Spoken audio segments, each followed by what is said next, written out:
ప్రశాంత్ కిషోర్ ఒకప్పుడు ఎవరికి మిత్రుడో వాళ్ళకి ఇప్పుడు శత్రువు. అలాగే ఒకప్పుడు ఎవరికి శత్రువో ఇప్పుడు వాళ్ళకి మిత్రుడు. గతంలో ఏ ఇష్యూ జరిగినా ఇదంతా పీకే గాడిదే. పీకే గాడు అంతా పీకే గాడు ఇంత వాడేం పీకుతాడంట ఈ టైప్‌లో ఉండేది తెలుగుదేశం. అప్పుడు పీకే శక్తి ఏంటో మిమ్మల్ని దించి చూపెట్టాడు గదా! ఆయనంతటి శక్తివంతుడు లేడనేటువంటిది వైఎస్ఆర్ కాంగ్రెస్ పార్టీ. ఇప్పుడు సీన్ రివర్స్ అయింది.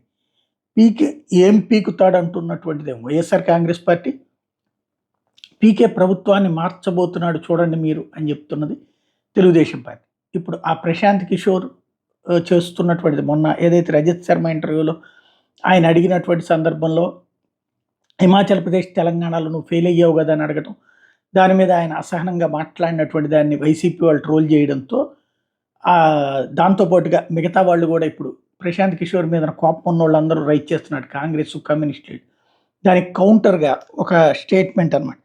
నీళ్లు తాగడం శరీరానికి మెదడుకు మంచిది. నా అంచనాలతో గింజుకున్న వాళ్ళు జూన్ 4న బాగా నీళ్లు తాగాలని వ్యంగ్యం చూపించారు. నీళ్లు తాగడం మంచిదని శరీరానికి మెదడుకి మేలు చేస్తుందని చెప్పడం ద్వారా తన అంచనాల్లో ఎక్కడా వెనక్కి తగ్గేది లేదు అని చెప్తున్నారు.